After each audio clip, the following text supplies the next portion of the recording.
Mga katrops, welcome back ulit sa aking channel, Sports React PH. At ngayon nga ay pag-uusapan natin ang balitang nagbabala na nga po si Klay Thompson sa buong NBA. Pag-uusapan na rin nga natin dito sa ating panibagong video, ang balitang bagong 7'5" big man na maring makuha ng Los Angeles Lakers.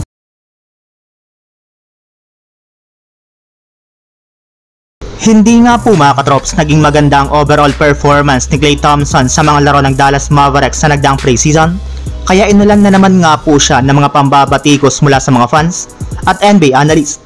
Mas dumami pa nga po ang mga taong nagdududa sa kasalukuyang kakayahan nito dahil kung sa exhibition game nga po ay masyado na nga po siya nag-struggle sa kanyang shooting, paano pa kaya pagdating ng regular season kung saan magseseryoso na nga pong lahat ng mga players at kupunan sa NBA?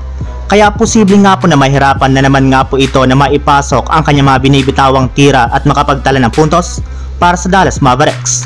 Pero ayon nga po sa naging pahayag ni Klay Thompson, hindi nga na po basihan ang kanyang naging performance sa preseason para sabihin na mag-struggle ulit siya sa kanilang mga laban. Paunti-unti lang naman nga po niyang ginagamay ngayon ang galaw ng kanyang mga bagong teammates. Isa pa, ni isamang beses nga po ay hindi pa sila nagkasamang tatlo ni Kyrie Irving at Luka Doncic sa isang laro. Kaya once nga po na mangyari ito ay asahan na nga po ninyo na maibabalik ni Klay Thompson ang kanyang prime performance para sa ikakapanalo ng Dallas Mavericks. Samantala, punta naman tayo sa ating sunod na pag-uusapan sa naibalitang bagong 7'5" big man na maring makuha ng Los Angeles Lakers.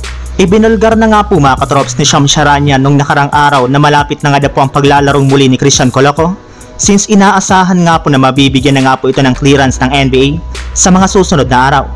Ngunit sa kabila nga po niyan ay kulang na kulang pa rin nga po ng big man ngayon ng Lakers, since expected nga po na hindi pa rin makakapaglaro ang iba nilang mga players na sina Jared Vanderbilt at Christian Wood. Kaya nagsisimula na nga po sila ngayon na maghanap ng mga bagong big man sa free agency market na pwedeng ipamalit sa kanilang pwesto. At ayon nga po sa isang source mga katrops, isa nga po sa mga tinututukan nila ngayon ay ang 7'5" center na si Jamarion Sharp na ni-wave pa lang ng Dallas Mavericks nung nakarang araw. Naipamalas na rin naman nga po nito ang pagiging dominante niya sa ilalim ng basket lalo na sa depensa, kaya siguradong mapapakinabangan nga po ito ng Los Angeles Lakers. So yun lang mga katrops, ang handog kong story ngayong araw.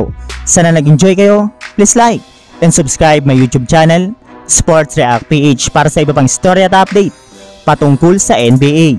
Kita-kits muli sa ating susunod na video.